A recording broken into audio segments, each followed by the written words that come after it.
Ang grupo sa bubong ay bumaba hanggang sa muli nilang nakasama sina Juntae at Sachimoto, at pagkatapos ay gumamit sila ng mga cleaning cart para dalhin ang mga bata sa silid ni Sachimoto. Nakita ng isang bata ang mga drawing na halimaw at sumigaw, na narinig ng sundalo sa labas kaya pinuntahan niya ang iba. Nang makita nila ang mga drawing, sinabi ni Taesang kay Cheok na ang lalaki ay ang pintor na hinahanap niya. Ipinakita ni Cheok ang drawing ni Sachimoto na ginawa niya sa kanyang ina noong 1 taon at tinanong kung alam niya kung nasaan siya. Ang kanyang ina pala ang babaeng naging halimaw, at si Jungwon ay may katugmang kwintas.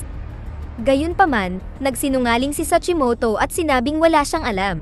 Pagkatapos ay ibinigay ni Taesang ang damit niya sa pinakamatangkad na batang lalaki at sinabihan itong magpanggap na siya ang driver ng karwahe na sinakyan niya, dahil plano niyang ilabas ang mga bata sa pamamagitan ng pagtatago sa kanila tulad ng ginawa niya.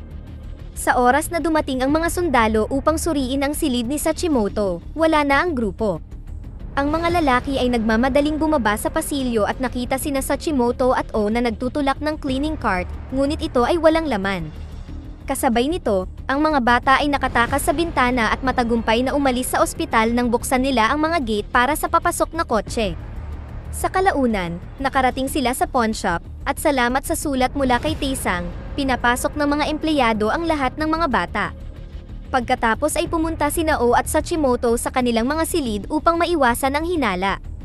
Ang iba pang 4 na lalaki ay bumalik sa bubong upang gamitin muli ang vent, at si Juntae ay gumamit ng espada upang patayin ang ilang walang malay na mga sundalo mula kanina. Sa watchtower, nakita ng isang gwardya ang espada at pinapunta doon ang ilang lalaki.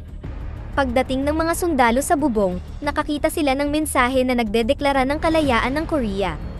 Agad nilang itinaas ang alarma at ang lahat ng mga sundalo ay ginising upang siyasatin ang lugar. Samantala, ang tao sa kotse ay lumalabas na asawa ni Ishikawa na si Lady Maida, na nagsabi kay Ichiro na si Taesang ay nasa loob ng ospital. Nais din niyang maging ligtas si Myongja at ang sanggol, kaya kinaladkad siya ng mga sundalo palabas ng selda at dinala sa ibang bahagi ng gusali. Pinagmamasdan sila ng nilalang na dumadaan at natutunan kung paano gamitin ang elevator. Matapos ilipat si Myongja, sinubukan ng mga sundalo na sumakay sa elevator, para lamang mahanap ang halimaw sa loob. Agad silang hinabol nito sa loob ng silid at pinatay silang lahat, pagkatapos ay nagsimula itong tumakbo sa ibang mga lugar, walang awang pinapatay ang sinumang sundalo na nangahas na humarang sa kanya. Sa kalaunan, walang ibang makikita sa buong palapag kundi pagdanak ng dugo, at ang nilalang ay umalis sa elevator upang patuloy na pumatay sa itaas na palapag. Nang marinig ito, itinaas ni Ichiro ang higit pang seguridad, na nangangahulugang ang grupo ay kailangan dumaan sa ibang ruta. Pagbalik nila sa vent, napansin ng isang sundalo sa bubong na gumalaw ang grill at bumaba din siya sa vent. Sa kalaunan ay nakarating ang team sa laundry room, para lang mapalibutan ng mga sundalo. Isang labanan ang naganap at habang ang iba ay nagsisikap na ipagtanggol ang kanilang sarili, ginamit ni Juntae ang pagkakataong makatakas. Pagkatapos ng matinding labanan, nagawang patayin ng 3 ang lahat ng mga sundalo, ngunit ang sugat ni Taesang ay bumukas sa proseso. Matapos siyang lagyan ng benda ni Cheok, naghiwa-hiwalay ang team para hanapin si Myongja. Si Taesang at Cheok ay naghanap sa pangalawang palapag habang sinuri ni Jungwon ang pangatlo. Sa kanilang paglabas, nakita ni Taesang ang mga katawan sa sahig at laking gulat niya nang biglang lumitaw ang nilalang sa kanyang harapan, na pinapatay ang isa pang tao. Samantala, nakarating si Juntae sa mga selda at nahanap ang 2 kaibigan na lumalaban din bilang rebelde tulad niya. Gustong malaman ni Juntae kung saan nila itinago ang dinamita na kailangan para sa kanilang susunod na welga, ngunit tumanggi ang mga kaibigan niya na sabihin sa kanya hanggang sa sila ay makalaya. Sa sandaling iyon, pinalibutan ng mga sundalo si Juntae at ikinulong siya sa lab. Bumalik sa nilalang, sinubukan nitong atakihin ang 2, kaya binaril ito ni Cheok ng ilang beses bago sila tumakas. Sinimulan silang habulin ng halimaw sa mga corridors, at ang 2 ay nagawang umiwas sa isa pang pag-atake bago pumasok sa silid at ilak ang metal na pinto. Habang nagsisimulang kumalampag sa pintuan ang nilalang, narinig ni Jungwon ang ingay at lumapit, naglagay ng pulbura bago barilin ang halimaw upang sumunod ito sa kanya. Pagkatapos ay sinilaban niya ang pulbura para hindi na ito gumalaw pa. Sinusubukan pa rin itong umatake gamit ang mga galamay nito, kaya nilakasan ni Jungwon ang apoy upang pigilan ito bago nagmadaling magtago sa mga lagusan. Sa silid, sina Cheok at Taesang ay natagpuan ng mga sundalo at inaresto. Kasama nila si Choi at palihim niyang kinuha ang kutsilyo ni Cheok. Ang dalawa ay magkahiwalay na ininterrogate, at ang sundalo na umalis kasama si Taesang ay nag-alok sa kanya ng kalayaan kung babayaran siya ng pera at bahay. Tatanggapin lamang ni Taesang kung makakaalis siya kasama sina Cheok at Myungja. Kasabay nito, si Cheok ay binubugbog at muntik ng mapagsamantalahan, ngunit dumating si Kato at pinigilan ito. Matapos siyang dalhin sa opisina, napansin niya na mukhang pamilyar siya at tinanong ang kanyang pangalan, napagtantong siya ang anak ng nilalang. Sa pag-iisip na dahil magkadugo sila, maaaring lumikha siya ng isa pang matagumpay na nilalang, at binigyan siya ni Kato ng isang basong tubig na may bulate. Kinaumagahan, nakipagkita si Ichiro sa ama ni Juntae, na napakahalagang negosyante, at nabigla nang marinig na ang anak niya ay isang rebelde. Binayaran niya si Ichiro upang itago ang sikreto, ngunit pagkatapos makaalis ni Ichiro, nilapitan siya ng mga empleyado ni Taesang upang ibahagi ang plano nila. Sa ospital, tinurukan si Juntae ng espesyal na serum at binigyan ng isang oras para isulat sa papel ang mga pangalan ng mga kasama niya. Matapos maalala ang masasayang panahon, umiyak si Juntae habang sinisimulan niyang isulat ang lahat ng pangalang alam niya. Samantala, ipinahayag ni Taesang sa mga kasama niya sa selda na nakipagkasundo siya sa opisyal. Isang mensahe ang ipinadala sa kanyang mga empleyado, ang lahat ng mga gwardya ay pinaalis mula sa bilangguan, at si Taesang ay binigyan ng susi. Binuksan niya ang selda at muli itong nilock pagkalabas, ngunit ibinigay niya ang susi sa iba at sinabihang maghintay ng 30 minuto. Habang naglalakad si Taesang, nakita niyang dinadala si Cheok, at lihim na ibinigay ni Choi ang kutsilyo. Sa kanyang selda, nakita ni Cheok ang mga salita sa dingding na nakasulat sa dugo na nagsasabing, "Namimiss na kita Cheok, aking anak," kaya naiyak siya bigla. Sa koridor, nagtago si Taesang upang maiwasang matagpuan, at nang masuri niya ang paligid, tinambangan niya ang dalawang sundalo at mabilis na pinatumba sila. Pagkatapos ay pinalaya niya si Cheok, na yumakap sa kanya upang pasalamatan siya sa lahat bago umalis upang hanapin ang kanyang ina. Bumalik siya sa opisina ni Kato at dito nabunyag na hindi niya ininom ang tubig. Nang magtanong siya tungkol sa kanyang ina, sa wakas ay sinabi ni Kato ang katotohanan sa likod ng halimaw. Galit na galit, sinaktan siya ni Cheok at nagtanong kung paano ibabalik sa dati ang kanyang ina, ngunit sinabi ni Kato na imposible iyon. Samantala, si Taesang ay nagmamadaling bumaba sa pasilyo, at pagkatapos patumbahin ang higit pang mga sundalo, narating niya ang selda, para lamang matagpuan na wala itong laman. Bigla siyang nakarinig ng ilang putok ng baril na nagpaalala sa kanya noong araw na itinago siya ng kanyang ina mula sa mga sundalo. Tiniyak na ligtas siya bago ito binugbog hanggang mamatay. Sinundan ni Taesang ang ingay at natuklasan na ang mga bilanggo ay sinusubukang tumakas, ngunit hinarangan sila ng mga gwardya. Mabilis siyang nagpaputok at pinatay ang lahat ng mga sundalo bago ginabayan ang mga bilanggo palabas. May isang gwardya na buhay pa at sinubukang bumaril pabalik, ngunit sa sandaling iyon ay nahanap siya ng halimaw at pinatay siya. Nagsimulang tumakbo palayo ang lahat, ngunit nakuha ng nilalang ang isang bilanggo at pinatay din ito. Nagpaputok si Taesang ngunit walang nagawa ang bala at kinailangan niyang iwasan ang mga paparating na pag-atake. Nang maubusan siya ng bala, napansin niya ang tangke ng nitrogen sa sahig at pinasabog ito, na naging sanhi ng pagkahimatay ng nilalang. Habang ang mga anthrax spores ay nagsimulang lumutang sa koridor, si Taesang at ang mga bilanggo ay nakarating sa ligtas na silid at muling nakita si Jungwon. Ibinigay ni Taesang kay Jungwon ang mapa at hiniling sa kanya na isama ang mga bilanggo habang siya ay bumalik sa lagusan upang hanapin si Cheok at ang kanyang ina. Samantala, binugbog ni Ichiro ang sundalo na nakipagkasundo kay Taesang, gayunpaman, nag-ambala siya ng isang gwardya na nagsabi sa kanya na pinapatay ng anthrax ang kanilang hukbo. Dagdag pa sa kanilang problema, dumating si Ishikawa upang imbestigahan ang kaso ng mga nawawalang babae matapos makatanggap ng clue mula sa tatay ni Juntae.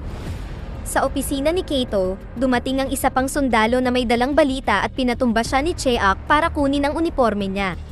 Pinalabas niya si Kato habang nakatutok ang baril, ngunit nakasalubong nila ang mga sundalong gustong patayin ang halimaw gamit ang apoy. Sinamantala ni Kato ang pagkakataong ibunyag ang identity ni Cheok at may umatake sa kanya mula sa likuran. Sa bayan, ang mga mensahe ay ipinapasa sa lahat ng mga rebelde upang sabihin sa kanila ang utos na pag-rescue, ngunit ang sulat ay nakarating din kay Maeda.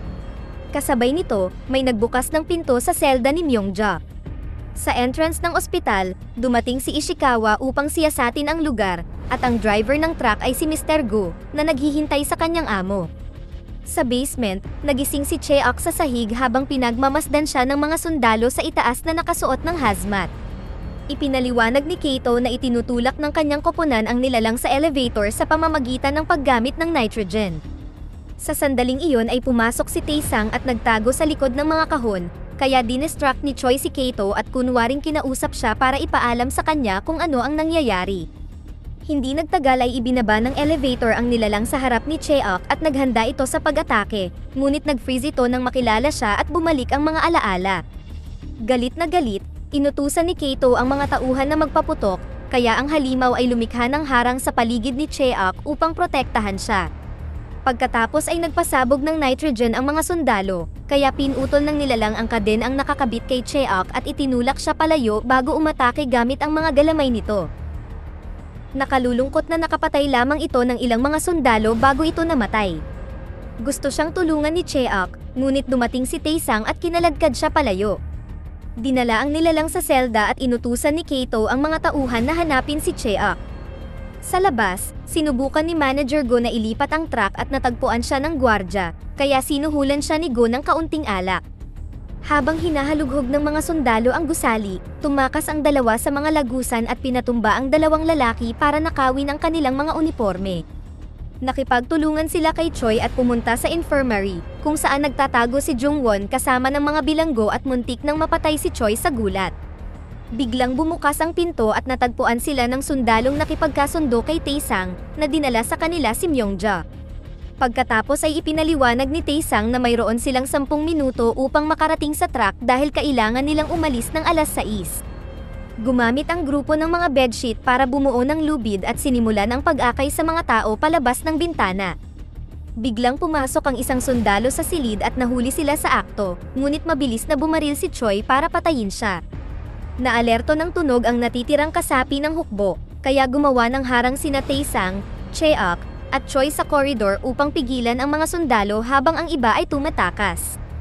Hindi nagtagal ay dumating ang hukbo at nagpaputok, huminto lamang sila nang masira ang harang. Sa kasamaang palad, si Choi ay malubhang nasaktan at siya ay namatay. Habang papalapit ang mga sundalo, natapos nang makatakas ang mga bilanggo, kaya bumaba rin si Cheok. Gayunpaman, si Taesang ay hindi sumama sa kanila at sa halip ay inihagis ang lubid, nais na manatili sa likod bilang distraction. Wala silang choice kundi umalis para mabuhay, kaya inilayo ni Go ang grupo. Si Taesang ay bumalik sa koridor upang ipagpatuloy ang laban, bumabaril hanggat kaya niya. Biglang may bumagsak sa kanya at nasugatan siya ng husto, kaya nagpasya siyang tumakas sa mga lagusan. Sa kasamaang palad, nalaman ng mga sundalo kung ano ang ginagawa niya at pumasok din sila sa mga lagusan upang habulin siya. Tumakbo ng mas mabilis hanggat kaya niya, nahulog si Taesang sa silid na puno ng mga buto. Paggising niya, nakita niya ang isang sundalo sa harap niya na may baril, at umalingaw-ngaw ang putok ng baril sa silid. Sa itaas na palapag, natuklasan ni Kato na walang laman ang baso ng tubig. Sa bayan, si Juntaek ay itinapon sa gitna ng kalye para mahanap ng kanyang ama, na nangyari salamat sa pagbabayad ng empleyado ni Taesang sa ilang tao. Samantala, tumutugtog ang bartender sa gitna ng kalye. Sa gitna ng kalsada, huminto ang truck upang ibaba si Myungja, na sa wakas ay muling nakita si Ishikawa. Patuloy na nagmamaneho si Go at kinailangan niyang bilisan dahil patuloy na sinusundan siya ng mga pulis, halos bumangga nang makarating sila sa bayan. Sa kabutihang palad, ang bartender ay nagsimula ng party sa mga kalye, kaya naharangan ng mga tao ang daan ng mga pulis. Pagkatapos, ang mga opisyal ay dumaan sa isa pang kalsada ngunit natagalan sila dahil sa isang grupo ng mga karwahe, kaya sa oras na nakarating sila sa truck ni Go, wala na itong laman dahil ang grupo ay nakalusot sa maraming tao. Pagkatapos ay tinulungan sila ng mga rebelde na makatakas gamit ang isang grupo ng mga karwahe na inihanda na ni Taesang para sa kanila. Habang inaresto si Go, sinimulan ng mga pulis na marahas na patigilin ang mga nagpa-party na nagdulot ng kaguluhan sa lansangan. Ngunit sa kabutihang palad, ang mga detective ay nakatakas ng walang problema. Ilang sandali pa, nalaman ni Maida na hindi uuwi si Ishikawa dahil kasama niya si Myungja. Napag-alaman na itinayo niya ang ospital para gawin ni Ichiro ang kanyang mga eksperimento, at ngayon ay sinibak niya ito. Upang hindi matanggal sa posisyon, sinabi sa kanya ni Ichiro ang tungkol sa nilalang gamit ang mga guhit ni Sachimoto. Si Maida pala ang dumukot sa ina ni Cheok. Sa silid ng mga buto, ipinakitang buhay pa si Taesang at patay ang sundalo. Habang naglalakad sa lugar, nag-iwan siya ng itim na handprint sa dingding.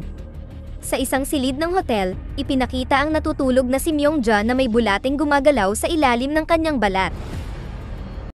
Dito na nagtatapos ang ating kwento.